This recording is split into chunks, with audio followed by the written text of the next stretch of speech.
to start with our Arduino board. However, this Arduino board is a bit too big for what I want to do. It's chunky. So we're going to bring in its smaller cousin, the Arduino Nano. Now, the Arduino Nano works perfect for this because it's a smaller form factor, but because they both have the same base chip, it'll be similar to program. So we're going to be using the Arduino Nano today. We will also be using a joystick,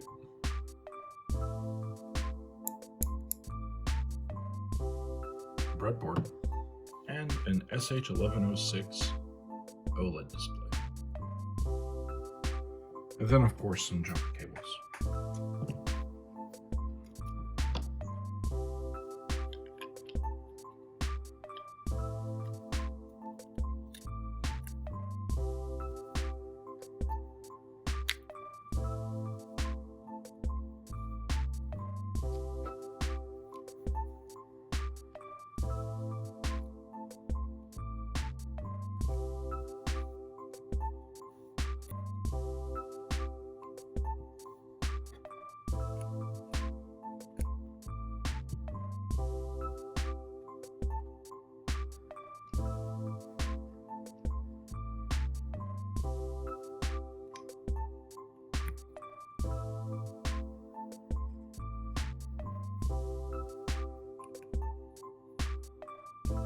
Okay, so here's our basic wiring setup for the OLED.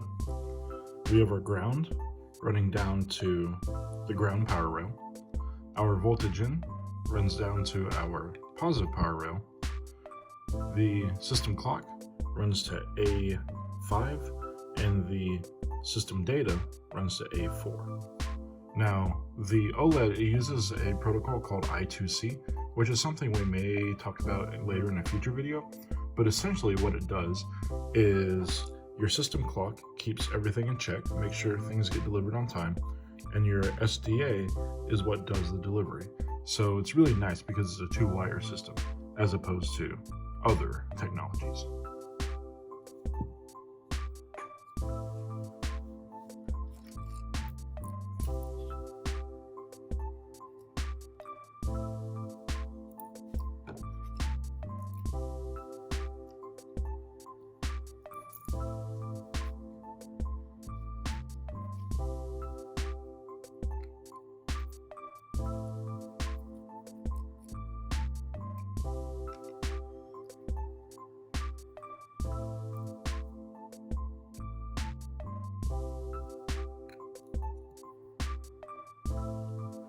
Alright, so here's our joystick setup.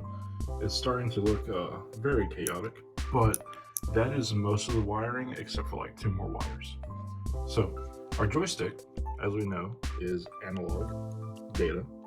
So its outputs of, let's see if we can get it, of X and Y, or horizontal and vertical, they go into A0 and A1 because they're analog inputs. And then our clicker, this is a digital input, so we routed that to D12. So the ground is wired to the ground on the breadboard, and the power is wired to the power on the breadboard. So that is all of the wiring, all of it done. It's very chaotic, but they don't call it spaghetti code for no reason, I guess. And now we're going to connect our board ground and our board power. We're just going to use 2 little jumper cables for that. I'm going to hook the whole thing up to 5 volts. It hasn't hurt anything in the past. So our 5 volt is going to go to the positive power rail, and then we'll just hook our ground to the ground.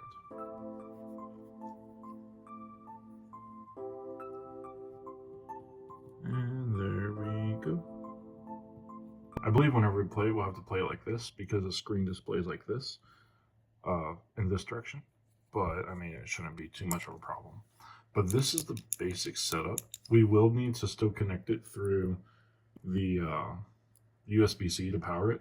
I don't have a battery pack, or at least one that I trust, so we're stuck with what we got. All right, let's code. So before we start programming, let's set out a few things I want to happen. So I want the player to play,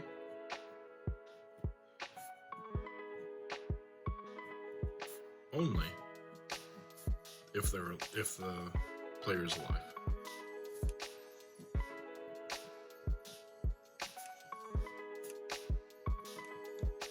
So that means that I need a Boolean to check game state.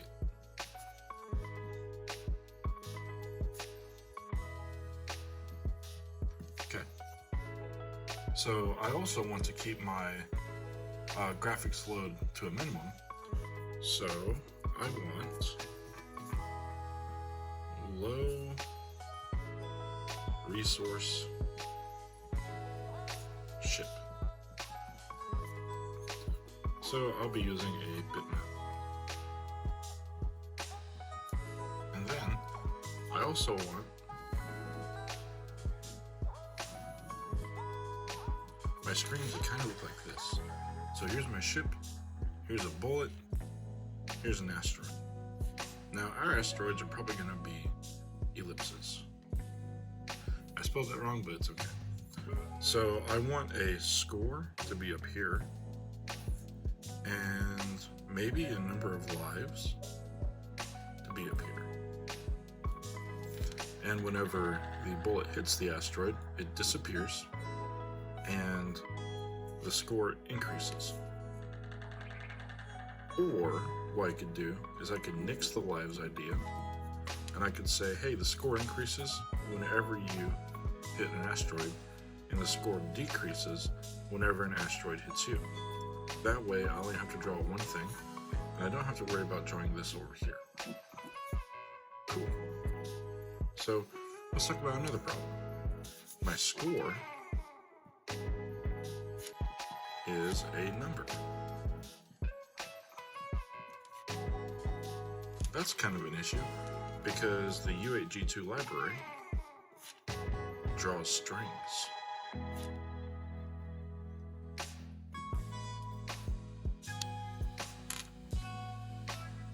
Fortunately, the Arduino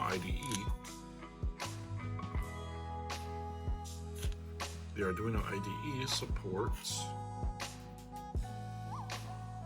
itoa.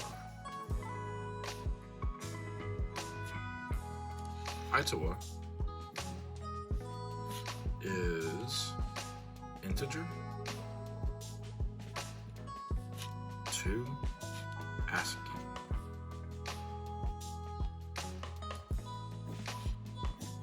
Which is very helpful for us, because that means we can take a number, pass it through itoa, and get a string. Now we could use C strings, but I want to be kind of adventurous with this. And don't mind that creaking, that's my chair. I'm just fat. The next thing I want to look at is collisions. So let's say I have my asteroid right here. It has a width and it has a height.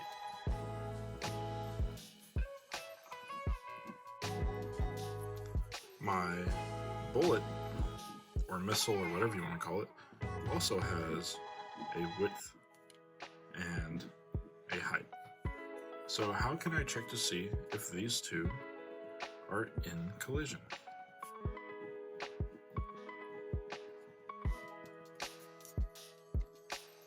Well, I can see if bullet X minus asteroid X, the absolute value of those, I can see if it's less than an arbitrary number, like 6. And if the absolute value of the bullet Y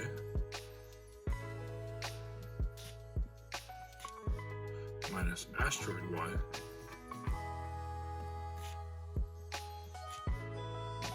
is also less than 6.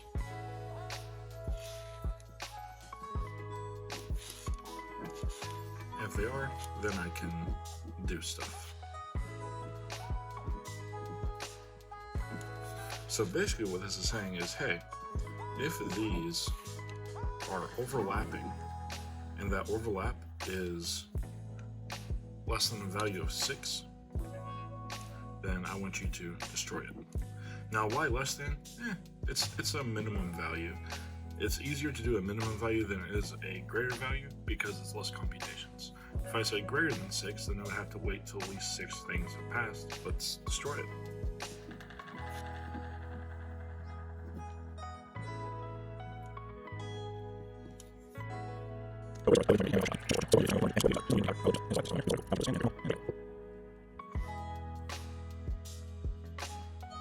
Alright, so here we see. We have asteroids. Well, not asteroids, it's a shmup. But if I click the button, then a bullet spawns, and I get a point every time the bullet hits the asteroid.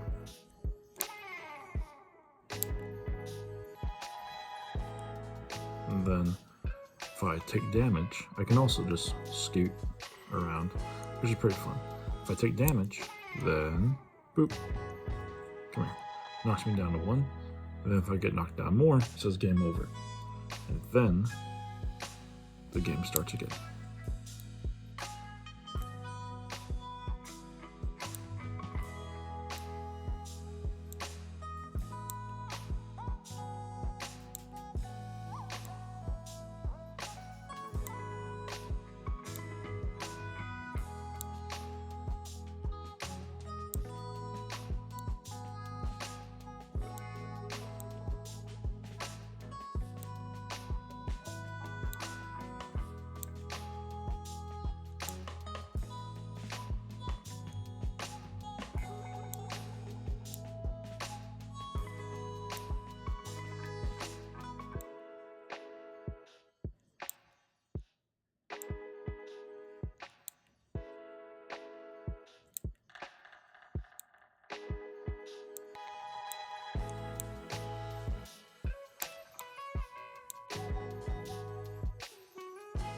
And there you go, a Shmup running an Arduino Nano. And there we go, a Shmup running on an Arduino Nano. Thanks for watching, and have a good day.